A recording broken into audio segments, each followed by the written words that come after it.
Hey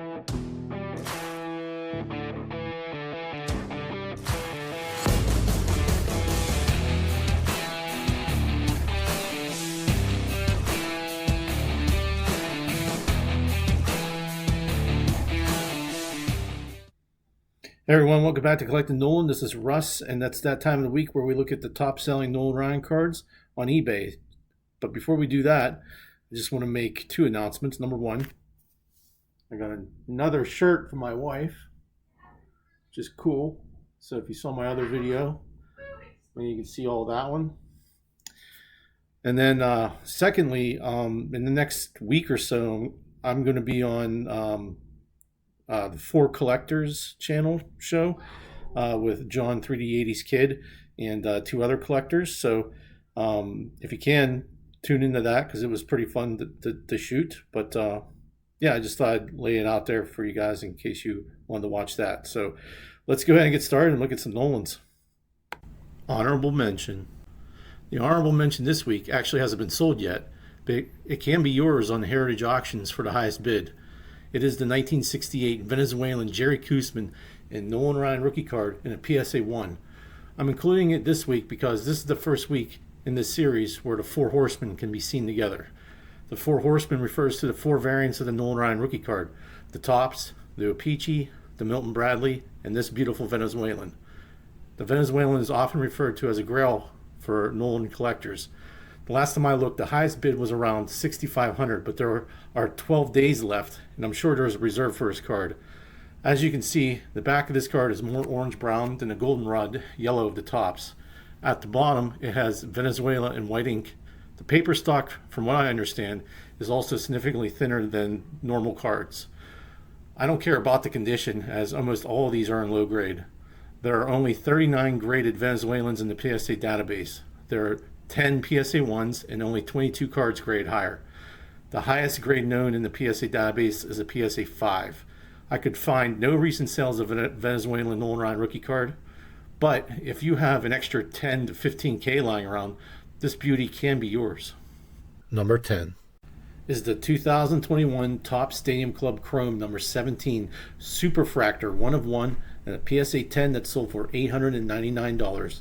What a great card, even though the picture doesn't really do it justice. 2021 Stadium Club Chrome was a 400 card set. The first 300 cards paralleled Topps Stadium Club, while the last 100 cards were extra Chrome cards. It was distributed in 14-pack hobby boxes, where each box had 10 inserts, 4 refractor parallels, and 1 autograph. This was the only Nolan Ryan card in the set. Number 9 is the 2024 Leaf Metal Gold Vinyl 1 of 1 that sold for $1,000. 2024 Leaf Metal is a 118 card set. I really couldn't find any real information on this set. While this is a pretty sweet card, why on earth does it have a picture of Nolan in his Astros uniform for a card that commemorates his 7th no-hitter? One redeeming quality of this card is the back that has Ricky Henderson's autograph along with the Man of Steel inscription. A sweet card, but Leaf could have done better, in my opinion, on Nolan's behalf. Number 8 is the 1975 Topps number 500 and a PSA 8 that reportedly sold for $1,076. I'm not sure if this sale actually went through, but there were 60 bids on it. This is a nicely centered example of a 1975. There are 1,015 PSA 8s of this card in the wild, with only 144 cards grading higher, including 3 PSA 10s. Another PSA 8 sold on eBay this week, although with not as nice centering, for $649.99. Does centering drive the price that much for a card? Is centering that important to you guys when it comes to cards? As I become more picky, I think centering is important on more common cards, but for rarer cards, I'm just happy to have it in my collection. Number 7 is the 1970 Topps number 712 and SGC 8 that sold for $1,150. There are only 96 SGC 8 1970 Topps Nolans out there, and only 20 cards grade higher. Previous sales of an SGC 8 have ranged quite a bit.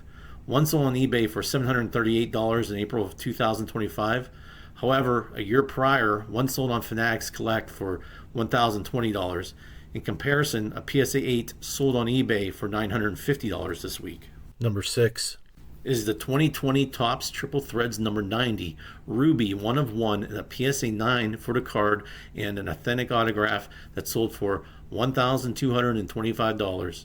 2020 Topps Triple Threads was a 100 card set sold in hobby boxes that contained 2 7-card packs. Each pack contained 3 base cards, 2 numbered cards, 1 relic card, and an autographed relic card. Each card had a crazy number of parallels, including an amethyst that was out of 299, an emerald, which was out of 275, amber, which was out of 199, gold, which was out of 99, citrine, which was out of 75, onyx, which is out of 50, sapphire, which is out of 25, and ruby, which is a 1 of 1. 4 printing plates of each card were also available. This is one of the most interesting to me because it comes with 3 inscriptions and an auto. I'm not sure if this was part of the Topps product or if it was sent to Nolan's foundation. The card does not have the foundation sticker on it, so I'm not sure. Number 5 is the 1968 Topps Milton Bradley number 177 Jerry Koosman and Nolan Ryan rookie card and a PSA 5 that sold for $1,400. There are only 798 total Milton Bradley rookies graded in the PSA database with 87 PSA 5s. There are 193 cards graded higher than this one. There are no PSA 10s and only 6 PSA 9s. Remember, there are a few ways to tell a Milton Bradley from a regular Topps rookie card. A vertical line will run down either the left or right side of the card. On this example, it is on the right. In addition, the base of the T and stars will have a printing blemish.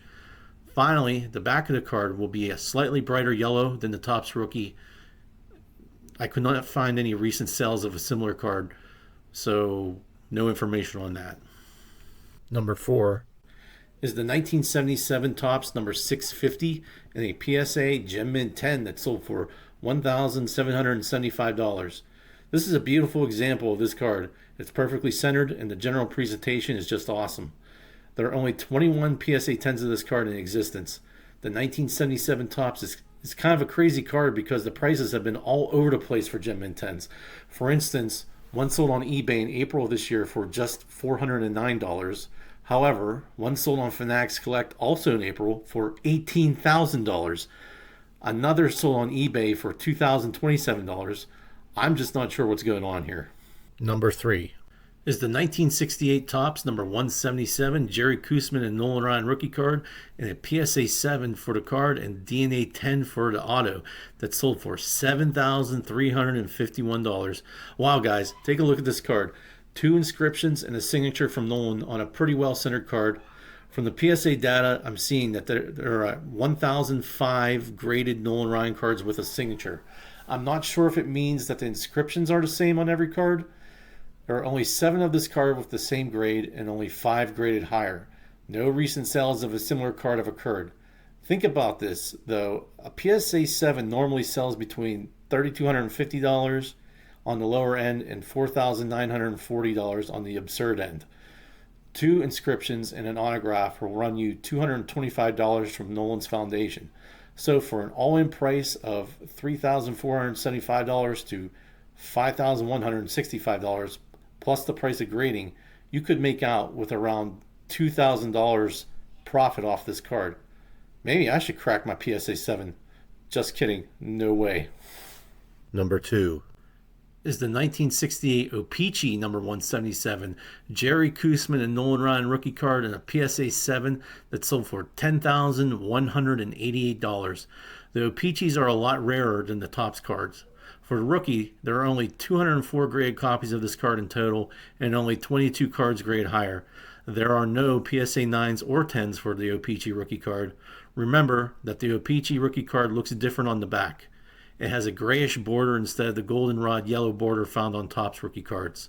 The bottom right of the back will also have a printed in Canada label at the bottom.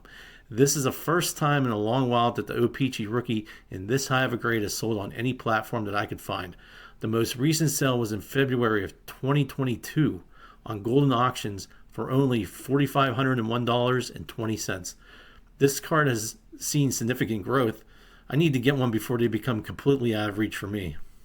And finally, number 1 is the 1969 Topps number 533 and a PSA 9 that reportedly sold for $12,701. I'm not sure if this sale actually went through, but there were 54 bids on it. There are 130 PSA 9s of this card out there and only 3 cards graded higher. If you look closely at this card in the top right hand corner, the border has the classic print defect still, which I didn't know if a card would grade this high if it had it. I guess that answers my question. No recent sales of a PSA 9 have occurred for comparison. The last PSA 9 sold on Golden Auctions in October of 2024 for $9,150. So guys, that wraps it up for this week. I thought it was a pretty incredible week because we finally got to see all 4 variants of Nolan Ryan's rookie card on one show. And I hope you guys liked it. Please let me know what you thought of all the cards. And thank you for watching, and I'll see you at the next one. Thanks. Bye.